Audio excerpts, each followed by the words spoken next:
Roger Machado corre o risco de demissão depois de mais uma derrota à frente do São Paulo. Você sabe, nesse domingo o tricolor perdeu por 3-2 para o Corinthians na Neoquímica Arena, num jogo em que o São Paulo sempre foi pior do que o rival. Roger completou 11 partidas no Brasileirão e tem 14 pontos conquistados. Seu antecessor, Hernan Crespo, havia disputado 4 partidas, com 10 pontos conquistados. Só para você entender como com o Roger Machado o desempenho do São Paulo no Campeonato Nacional caiu. Roger tem 42% de aproveitamento dos pontos, o Crespo tinha 83%. Importante contar que o São Paulo ainda se mantém no 4º lugar do Brasileiro e é líder do seu grupo na Sul-Americana. E é por causa dessas duas circunstâncias que o tricolor decidiu não dispensar o Roger Machado, apesar da enorme pressão. O técnico gaúcho estará à frente do São Paulo no confronto de quarta-feira contra o Juventude em Caxias do Sul, jogo de volta da 5ª fase da Copa do Brasil. Na ida, o São Paulo venceu por 1-0. O que eu posso cravar para vocês é, se o São Paulo for eliminado por uma equipe da 2ª divisão na Copa do Brasil, a chance de o Roger Machado cair é gigante, mesmo com todo o esforço do Rui Costa, executivo de futebol do São Paulo, em manter o Roger Machado pelo menos até a pausa para a Copa do Mundo. O presidente Arrim Maciço concordou com essa ideia, desde que não exista um tropeço gigante como uma eliminação para o Juventude na Copa do Brasil, que causaria prejuízo. O fato de não avançar a fases seguintes permitiria ou impediria o São Paulo de registrar uma boa entrada de dinheiro. Roger, que completou nesse domingo 2 meses à frente do São Paulo. Nesse período foram 15 jogos, com 7 vitórias, 4 empates e 5 derrotas. Essa pergunta que eu deixo para você. Na condição de presidente, você demitiria o Roger após a derrota para o Corinthians? Nem teria o contratado ou esperaria para o jogo contra o Juventude? Notícia legal para torcedores de clubes brasileiros que sonham com um volante de imposição. Fabinho, só 32 anos de idade, jogador que vai disputar a Copa do Mundo como convocado de Carlo Ancelotti, não deve permanecer no Al Ittihad. Nesse fim de semana, depois de mais de um jogo do time dele, ele foi perguntado sobre o seu futuro e decidiu sair pela tangente, abre aspas para o Fabinho, não sei ainda o que vai acontecer. O futuro agora são os 3 próximos jogos, pois ainda temos uma chance de nos classificar para a Liga dos Campeões da Ásia. E aí perguntaram, mas Fabinho, o que você pensa? Como é que está o seu momento por aqui? Abre aspas para ele, estou muito feliz no Ittihad. São 3 temporadas muito boas. Importante contar que o Fabinho tem contrato com o Ittihad somente até junho, ou seja, já pode assinar um pré-contrato. Na janela de janeiro, ele foi alvo de uma proposta do Palmeiras. Fabinho não disse não ao Verdão, mas falou que esperaria por movimentos no futebol europeu. Ele acha que com 32 anos de idade ainda tem chance de voltar para a Europa. Caso contrário, vai pensar em alternativas no próprio futebol saudita, onde ganha 11 milhões de reais por mês. Vou ser mais específico, o salário atual do Fabinho, levando em consideração que o euro perdeu valor, hoje o Fabinho ganha 11 milhões e 600 mil reais por mês. Com a alta do euro, esse valor pode ser ainda superior. Só para completar, registrar também que o Fabinho é titular absoluto por lá, 44 jogos, 3 gols e 3 assistências. Jogador que pode também sofrer com as mudanças no Al Ittihad. O clube saudita está mudando de dono. O Fundo Soberano Saudita tem negociações para vender o Al Ittihad para um outro parceiro. Vamos começar com o clássico ontem, então, Hernan? Porque você ontem estava lá, frio, hein? Chuva. Frio e chuva o tempo todo. Vixe, o tempo inteiro. 13 graus. 13. E lá venta, né? Lá venta. Aberto, assim, ali Mas tá tudo certo. Arena. É isso aí, você já está acostumado também. Qual que foi a repercussão? A repercussão tá maior do lado do Corinthians ou do lado do São Paulo? Porque aí tá todo mundo querendo saber o futuro do Roger também, né, Hernan? Não, a repercussão, ela é muito... Cartinha lá. Ela é a cartinha aqui, ó, tá aqui desse lado. Carta Bruno Andrade. Isso. A repercussão, obviamente, ela tá muito do lado do São Paulo, principalmente na questão do Roger Machado e de saída do Roger Machado. É bem verdade que ontem, já antes do jogo, conversando com algumas fontes lá do São Paulo, e já me diziam assim, o Roger, na verdade, na entrevista pré-jogo, falava sobre isso, e isso só foi confirmado depois quando eu tive essa conversa com alguns dirigentes do São Paulo. Não seria o clássico, não seria o majestoso que iria avaliar o trabalho do Roger naquele momento. Então, assim, ali para mim estava muito claro, na frase do treinador pré-jogo e nas conversas com os dirigentes que qualquer resultado, né, não iria fazer com que a direção pensasse numa mudança. Para mim estava muito claro isso, tanto que eu assegurei isso e falei durante a transmissão e no pós-jogo também. E depois tive oportunidade de conversar com a direção e só confirmou aquilo que já estava praticamente apurado ali pós-derrota. A questão toda, e é importante a gente falar sobre isso, qual que é o argumento do São Paulo para não mexer na comissão técnica, principalmente pós-derrota no derby, no Majestoso, perdão. A ideia é assim, são 15 rodadas, ontem completou 15 rodadas, do time no G4. É verdade. Time praticamente classificado na Sul-Americana para a próxima fase. O time com grande chance, vantagem é mínima, é bem verdade, mas internamente se tem a obrigação de que vai passar na Copa do Brasil para a próxima fase, que aí já é a fase de oitavas de final. Então, assim, é um trabalho que ele precisa de ajustes. O dia a dia é um dia a dia que se vê alguma evolução, isso os dirigentes dizem que o dia a dia é bom e que os treinos são bons e que está faltando, claro, o ajuste dentro do campo. Uhum. E aí eu perguntei para o Bobadilla e depois eu perguntei aqui na apuração. O Bobadilla me respondeu, não sei, tem que ver, né? Tem que continuar trabalhando. Porque não é refletido em campo, né? Durante aquilo os jogos, que se vê da evolução nos treinos. Isso. Né? E assim, mas rodou, praticamente colocou moleques nas últimas 2 rodadas da Sul-Americana. Teve o jogo lá contra o Bahia, que acabou sofrendo um empate.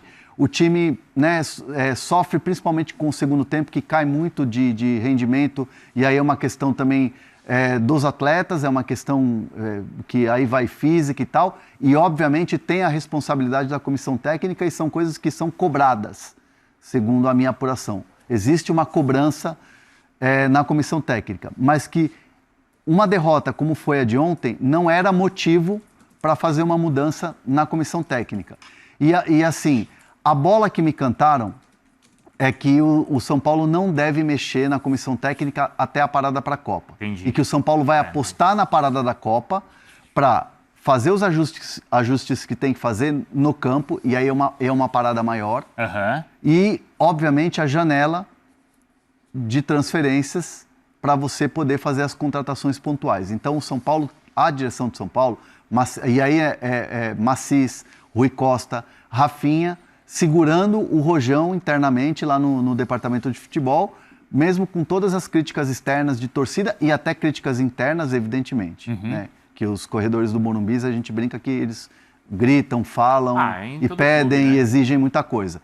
Então, assim, até a parada da Copa, nada deve mudar. Mas tem esse jogo com o Juventude agora, né? O São Paulo internamente entende que assim, é uma obrigação passar. Né? Claro, e eu acho que é justo. É justo. Não, então por isso mesmo, assim. aí se não passa tem barulho, né? Não, se não passar vai ter um vendaval. Não é barulho, é vendaval. Não é só barulho. É vendaval. Porque aí inclui outras coisas, porque aí mexe na questão financeira. Na parte financeira e ser eliminado por um time que não é da Série A do Brasileiro também, com uma vantagem que já existe. Que é mínima, mas já existe. É uma vantagem mínima, mas é uma vantagem. Exato. E ontem também aquela coisa, tava com 2 zagueiros, canhotos, tava com um time, né, ainda sem o Marcos Antônio, perdeu o Lucas Moura. O elenco tem muitos garotos, os garotos foram colocados à prova no jogo da Sul-Americana e por mais que a análise nas entrevistas e nas falas do Roger tenha sido uma análise muito positiva, a análise interna é muito de que os garotos ainda não estão preparados para um rojão desse. Igor Felisberto, o próprio Osório, são jogadores que vêm treinando bem no dia a dia do CT, mas quando é a hora do jogo, quando é a hora da competição, sente um pouco e é natural, e não dá para contar só com os garotos. Então, assim, existem vários argumentos ali que quando você vai perguntando, vem de resposta e que deixa muito clara a postura hoje da direção, que é não mudar a comissão técnica. E aí do outro lado tem o Diniz, que antes se incomodava a parte ali de baixo da tabela. O Corinthians ainda está, não é, Bruno? Mas com a vitória ontem dá uma respirada importante e consegue sair também ali da zona do rebaixamento, Bruno. Uma vitória que, para quem olha o placar, acha que o jogo foi dividido, né? E claramente foi bem o contrário disso. O Corinthians, especialmente nos primeiros minutos do primeiro tempo, começo do segundo tempo, o Corinthians foi muito superior, dava para ter feito 4, 5, então a evolução existe. Como eu tenho dito frequentemente, é um Corinthians muito mais... o Diniz muito mais adaptado ao Corinthians do que propriamente o Corinthians adaptado ao Fernando Diniz. Há uma evolução clara, os jogadores sentem isso, o treinador evidente sente isso, a diretoria sente isso. Ontem o Marcelo Paz novamente foi a público criticar a arbitragem, e depois evidentemente que a gente pode falar melhor sobre isso, mas há também uma satisfação muito grande. Houve a crítica em relação à arbitragem, mas é um sentimento de que a aposta, a contratação no Fernando Diniz foi segura, foi certeira, tanto é que a negociação durou muito pouco, e o resultado vem acontecendo, o sucesso vem acontecendo de forma coletiva e forma individual. Rodrigo Garro, o Bidon, enfim, o Carrilho. Lembrando que a gente chegou a falar aqui no Fala Fonte que o Diniz, quando chega com a missão, claro, de evoluir o Corinthians coletivamente, mas olhando para 2 jogadores de forma específica que casam com o perfil de jogo dele, mas que vinham em baixa. O Rodrigo Garro, sem dúvida alguma, era o principal nome, mas o Carrilho era o segundo nome. E ontem os 2 jogaram juntos e funcionaram, um complementou o outro. Então o Corinthians muito sólido defensivamente, cada vez mais sólido ofensivamente. O Ranieri, que vai ser nosso convidado hoje, comendo a bola, ora como lateral, ora como volante. Então é uma percepção interna de que o trabalho está em evolução, independentemente de estar ali beirando a zona de rebaixamento. Consegue a classificação direta para a Libertadores, enfim, já tem ali essa segurança em relação a Libertadores, o olho agora forte também para a Copa do Brasil e o Brasileirão, mas o saldo é muito positivo, e é um saldo positivo que não é só do âmbito coletivo, também é do âmbito individual. Muito jogador cresceu desde a chegada do Fernando Diniz. O Hernan, ali no campo, ali no gramado, como é que foi a hora que o São Paulo fez o gol, a questão ali do Bobadilla, que depois virou meme, né? Virou o Daronco explicando, como é que foi ali? Então, assim, o que eu ouvi muito de explicação, e aí aqui vai um meia-culpa. Eu deveria ter perguntado pro Bobadilla no final, porque colocaram o Bobadilla para falar e eu simplesmente ignorei, eu simplesmente passei batido do assunto.